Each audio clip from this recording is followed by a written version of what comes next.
Bem-vindo ao meu canal no YouTube. Aqui falo sobre atendimento a crianças no consultório, com assuntos e dicas que te ajudam a ter sucesso nesses atendimentos. No vídeo de hoje vou falar sobre anestesia em odontopediatria. Mas antes de começar a assistir, clica no sininho para ativar as notificações. Te inscreve no canal e, se gostar, curta e compartilha com os colegas.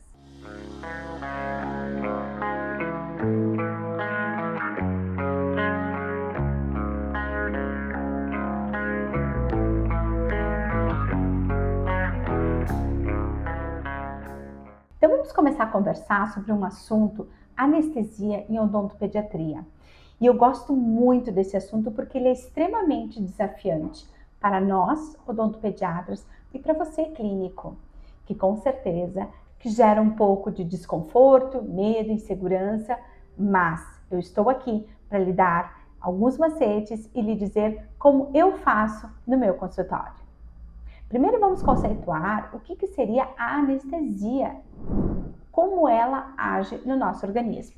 Então, a anestesia nada mais é do que a perda temporária da sensação ou de dor, né? Quando a gente está anestesiado, nós tiramos completamente a possibilidade de vir a ter dor.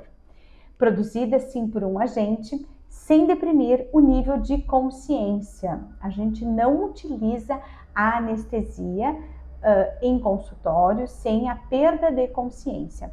Tá? Essa daí já vai ser uma anestesia. Na realidade, a nossa anestesia ela é simplesmente uma anestesia infiltrativa para bloqueio terminal. Tá? Quando a gente fala em criança, que existe todos aqueles receios, eu acho importante a gente conversar sobre alguns pontos, tá? Alguns pontos que a gente não pode pecar no atendimento infantil. A anestesia, ela veio para nos auxiliar e não para nos bloquear de tentar de todas as formas fazer alguns procedimentos sem anestesia. Eu gosto de salientar que quando a gente previne a dor, a gente vai conseguir uma conexão entre nós dentistas, você dentista, com a criança. E quando a gente se conecta com a criança, a gente começa a construir uma confiança, diminuindo o medo e a ansiedade que ela sente. E quando a gente diminui medo e ansiedade, a gente promove uma atitude positiva, que vai nos auxiliar em todo o restante da consulta infantil. O que nós temos que cuidar? Nós temos que cuidar para que não seja um momento ruim para a criança. Nós temos que também assegurar que o futuro, eu diria o futuro da relação entre eu dentista com a criança não seja prejudicada. Eu já tive aqui no consultório algumas situações importantes onde a gente precisava fazer anestesia. Sim, existia uma necessidade muito clara de anestesia. Exodontias, tratamentos de canal, quando a gente não tem necrose, restaurações profundas, são momentos que a gente tem que anestesiar. Muitos dos meus pacientes, eles chegam me perguntando, vai ter anestesia hoje? Por que vai ter anestesia hoje? Porque completamente anestesia sem dor aqui no meu consultório? Não, às vezes ela tem uma sensação dolorosa. Que nós gostamos muito de falar para a criança, e você deve também mudar a linguagem para que assim a gente tenha o quê?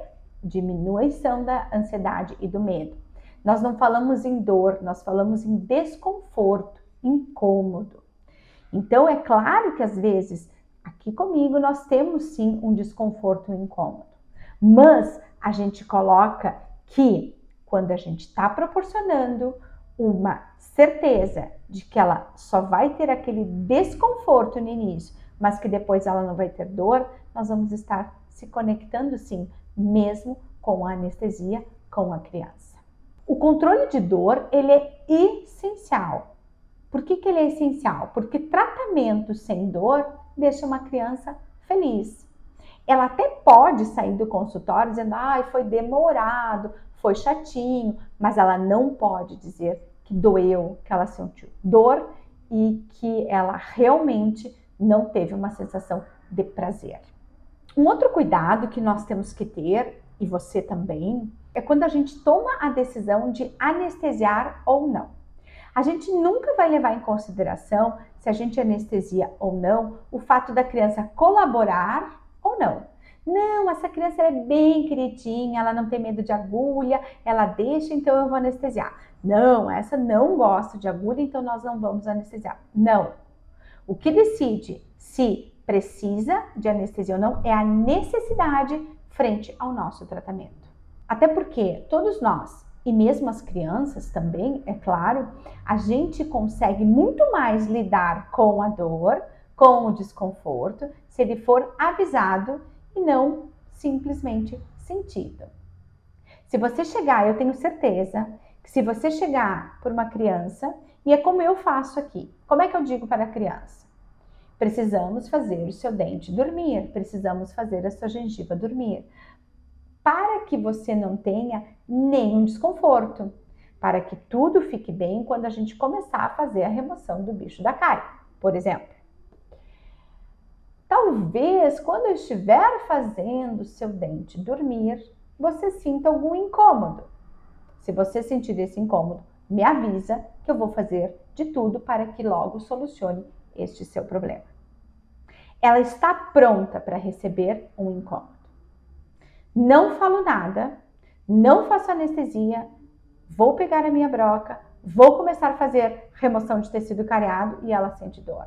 Ela toma um susto, ela fica com medo e ela fica imaginando que a qualquer momento ela vai sentir a mesma dor, mesmo desconforto bem forte que ela sentiu antes. Isso gera uma insegurança tão grande que dali para frente a gente não consegue fazer mais nada com a criança. Teve uma vez aqui no consultório que eu tive isso. Eu fiz radiografia, veio uma radiografia panorâmica para fazer extração do 5,5 e 6,5. Necessidade ortodôntica, para que logo já erupcionasse segundos pré-molares. No raio-x panorâmico não aparecia que tinha uma raiz palatina, mas tinha. Eu percebia no exame clínico que nós tínhamos toda a porção vestibular radicular reabsorvida, porque fazia uma fenda, mas tinha alguma coisa presa ainda por trás. Esse é um caso que às vezes a gente faz só uma anestesia tópica, ou a gente faz a pressurizada e logo já soluciona. Então, optei por fazer a pressurizada e não fazer na sequência a infiltrativa. E quando eu comecei a fazer a remoção, houve um quadro de dor. E aí, neste momento, como eu faço? Vou voltar a fazer a infiltrativa? Sim, porque eu tenho que fazer a remoção do dente, mas dali já se criou uma confusão. Eu não quero mais porque doeu, eu não quero mais tirar meu dente, e a criança estava disposta a tirar o dente. Tá? Então, quando a gente perde, eu gosto de dizer que a gente perde o controle da consulta, é muito difícil a gente retomar. Muita habilidade, muito manejo, muito acolhimento, muita disciplina positiva, para que a gente consiga retomar e fazer o procedimento que era, né, e que é necessário. Nesse caso, conseguimos retomar o atendimento, fiz a infiltrativa, né, por palatina, para que daí ela não tivesse a dor, e realmente o dente ele tinha 2/3 somente, aliás, ele tinha 1/3 de raiz reabsorvida e 2/3 não estava reabsorvido, não aparecia radiograficamente por sobreposição de imagem, e realmente foi uma dificuldade que eu tive, e que tudo isso foi por não entender que iria ter um quadro de dor, tá? Por isso que eu friso bastante que é importante explicar o que vai acontecer, o que vai sentir. A gente tem medo do que a gente não conhece, e as crianças mais ainda, elas têm medo do desconhecido. Para isso, sim, é importante a gente tentar explicar tudo o que vai acontecer para que nós não tenhamos medo. E sim, claro, uma insegurança talvez que não foi totalmente solucionada porque ela não viveu o que eu estou falando que vai acontecer. Vamos falar então dos tipos de anestesia. Nós temos anestesia tópica e anestesia infiltrativa. Anestesia tópica, alguns cuidados algumas dicas que eu lhe passo, como fazer uma anestesia tópica e realmente ela servir como uma pré-anestesia. Primeiro delas, tempo de aplicação, sem pressa. A anestesia tópica deve ficar pelo menos 5 minutos em contato com a mucosa. Quando for removido o algodão, começando, é claro, que primeiramente seco, mucosa seca, aplicação de anestesia tópica com o algodão, tem gente que gosta de colocar com o dedo, o importante é que a gente tenha a mucosa seca, 5 minutos, avalia como está a mucosa. Eu gosto de dizer que a mucosa ela fica com um aspecto de casca de laranja, ela fica toda meia enrugada. Este é o momento que sim, a gente está pronto para fazer anestesia infiltrativa, porém, botão anestésico, a gente não introduz toda a agulha. Deve-se sim considerar a anestesia tópica, o volume utilizado no cálculo da dose, que sim, nós temos que ter em mente que nós temos uma criança com um peso menor e que a gente precisa sim fazer a dose de anestesia sem ter a toxicidade. Infiltrativa. Então, fizemos a anestesia tópica, vamos fazer a nossa infiltrativa. Primeiro, seleção de agulha. A agulha ela deve ser curta e flexível, de excelente qualidade para crianças. Para bebês, a gente vai utilizar uma agulha extra curta, tá? Até porque as distâncias, né, entre o botão anestésico e a infiltração, elas são menores, a gente não tem necessidade de uma agulha curta. Sempre flexível, sempre cuidar para que a gente não tenha, nós temos, por se tratar de criança, a gente tem uma abertura bucal menor. E nós acabamos, sim, dobrando muito a agulha para atingir onde a gente precisa, onde é o ponto da anestesia, mas que a gente tem a limitação de abertura de boca. E aí nós acabamos dobrando para um lado, dobrando para o outro e aumentando o risco de fratura de agulha. Para isso, agulhas flexíveis e de excelente qualidade. Qual o tipo de anestésico que a gente preconiza em odontopediatria? Então, o anestésico que a gente mais utiliza é a lidocaína, que é uma amida, por conta de... Andressa, vem aqui que eu tenho que mostrar para eles. Meu pai tá aqui, olha como é que ela veio. Seu pai chegou. O anestésico que nós escolhemos de eleição em odontopediatria é a lidocaína. Ele é um anestésico tipo amida. Ele tem uma ação mais curta e para nós é super importante a ação curta, até porque nós temos que fazer procedimentos rapidamente, porque a criança logo ela já se cansa, né? Mas principalmente é para a gente não ter uma ação prolongada e acontecer aquelas mordidas, né? As mordeduras de lábio, bochecha, mucosa, por conta do efeito da anestesia.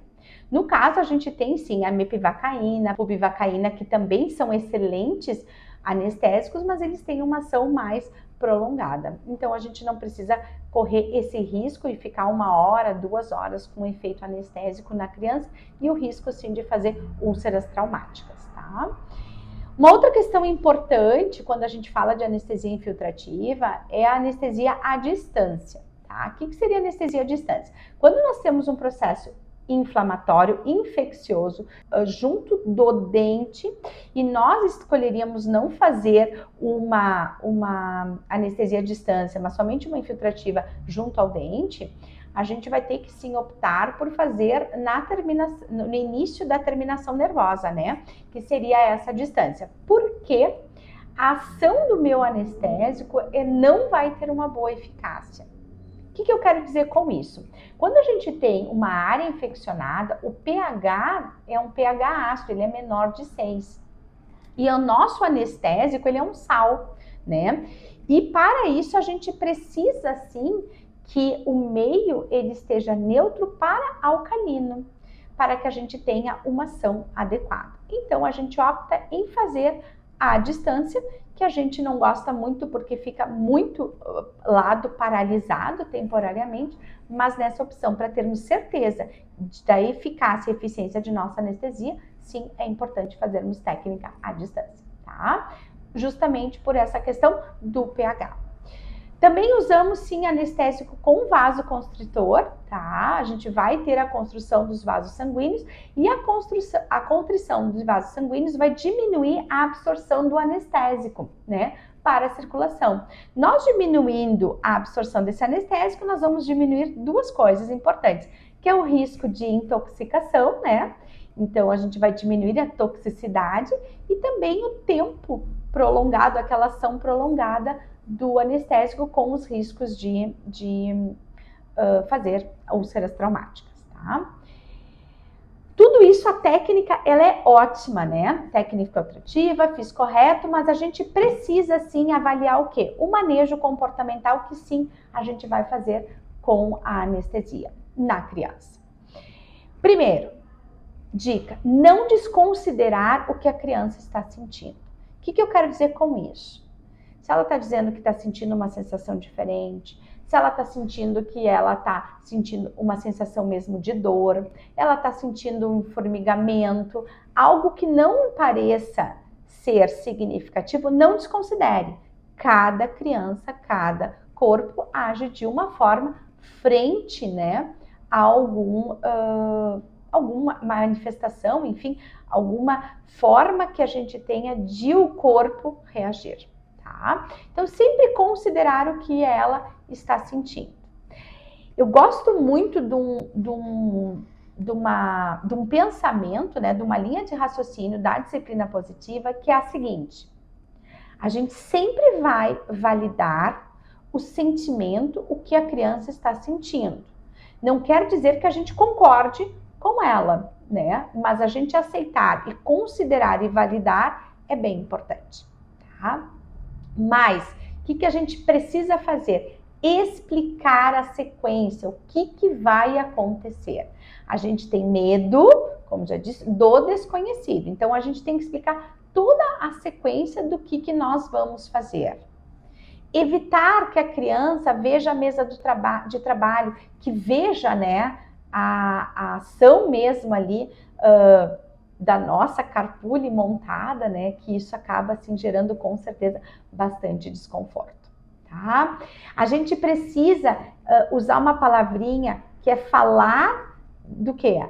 Do incômodo. Você pode sentir um incômodo, um desconforto e não dizer que ela pode sentir dor. Olha, nós vamos fazer o dente dormir. Para usar o dente dormir, nós vamos usar esse instrumento. A gente não precisa colocar já a carpule totalmente montada, a gente pode omitir, né, a agulha. Vamos utilizar, você vai perceber que vai ficando uma sensação diferente, como se fosse um formigamento. Sabe quando você senta na sua perna e que ela fica enformigada depois? É mais ou menos uma sensação assim. E você pode ter um desconforto. Se você tiver um desconforto, sinaliza que eu vou saber o que está acontecendo.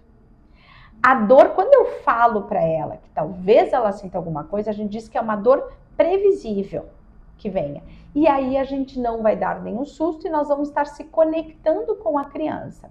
Quando a criança sente, eu não falei que ela poderia sentir um desconforto, e ela tem uma dor imprevisível, a gente vai se distanciar da criança e com certeza vamos perder todo o manejo, todo o condicionamento, o treinamento que nós estamos fazendo nela. Quando eu estou fazendo a infiltração, eu gosto de segurar a cabeça, eu dou na verdade como se fosse um abraço, peço para a mãe cuidar as mãozinhas, para as mãozinhas irem na boca, para ela beijar a mão, para que a criança se sinta acolhida pela mãe e de certa forma a gente acaba fazendo uma pequena contenção para que ela não se mexa e que ela não sinta nenhuma sensação dolorosa. A anatomia e a fisiologia da criança, ela é diferente do adulto. Então, o osso da criança, principalmente o da mandíbula, ele é mais poroso. E com isso, permite com que ocorra uma difusão. Ele é menos denso, então ele permite uma difusão mais rápida do anestésico. E com isso é muito bom, porque nós temos o que? Uma agilidade maior para começar o procedimento, principalmente quando se trata de criança, que tempo é extremamente precioso. Dose anestésica, eu vou falar especificamente, como eu fiz já com algumas alunas minhas, a gente faz uma aula somente sobre dose, porque é super importante a gente acertar a dose na criança e tem alguns detalhes mais minuciosos que eu acho importante a gente relatar isso individualmente.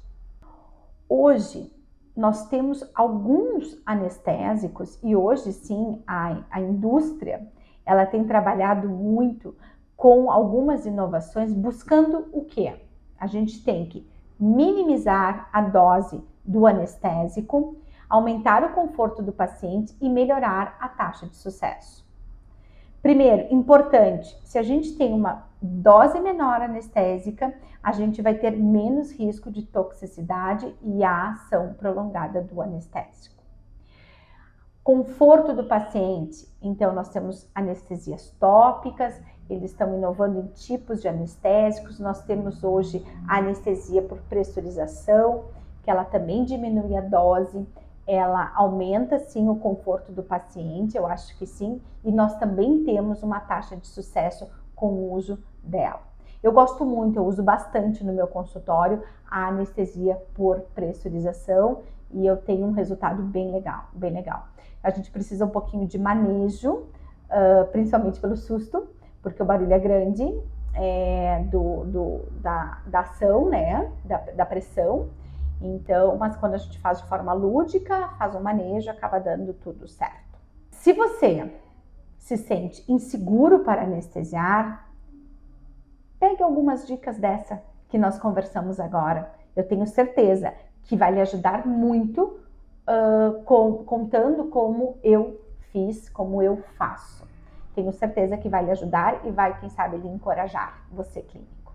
Complicações, sim, a anestesia merece cuidado, não só para não ter nenhuma sensação dolorosa, mas sim a gente tem que ter cuidado para não ter as complicações dela.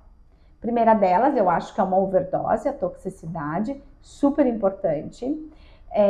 Às vezes a gente faz a anestesia tópica, eu já me deparei algumas vezes no consultório, faço anestesia tópica, 1, 2, 3 roletezinhos, deixo 5 minutos, aí a criança, ela se mexe, a criança imagina porque já teve uma sensação dolorosa com anestesia, me vê pegando a carpulha, diz que não quer fazer, mas está com a anestesia tópica em ação, para tudo, faz o quê? Convence, vai lá, coloca mais anestesia tópica e depois a criança também fraqueja, não consegue e vai anestesia tópica. Então a gente também tem que considerar a anestesia tópica justamente para a gente não começar a fazer infiltrativa e nós gerarmos uma overdose. Alergia, sim, raríssimo casos de alergia. Eu particularmente nunca tive no meu consultório, mas existem relatos e quando tem relatos temos que considerar sim.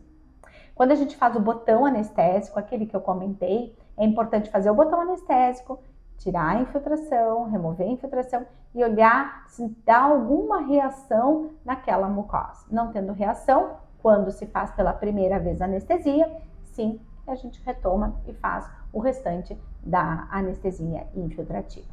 Parestesia, raríssimo em criança, porque o nosso anestésico de eleição é a lidocaína. Ela é muito mais comum quando a gente usa a articaína e a prilocaína, e nós estamos falando em 4% de chance de parestesia, uma incidência baixa, mas na utilização desses anestésicos. E lesão pós, né, anestesia em tecidos moles, que em criança é extremamente comum, tanto é que uma das indicações é que a gente reporte no término da consulta que a sensação que a criança está sentindo de um lado, quando a gente faz, por exemplo, uma infiltrativa de DI, essa sensação que está aqui vai passar, esse lado vai ficar igual a esse, é importante que não morda, mostra como ela não deve fazer, explique, com certeza a gente minimiza muito essa chance de lesões de tecidos moles. Então vou deixar para vocês um resumão do que a gente falou, que cuidar na hora do vocabulário, na anestesia em criança para não amedrontar, utilizar sim anestesias tópicas, técnica correta de injeção, cuidar com a dose adequada, sim, muito importante, usar e abusar de técnicas comunicativas de manejo. Utilizando isso, tenho certeza, sim, que é como eu faço, que você vai conseguir fazer anestesia, mesmo você clínico, que se sente inseguro para atender criança. Então, se você gostou desse vídeo, clica aqui, se inscreva no meu canal e compartilhe com os seus colegas. Até breve!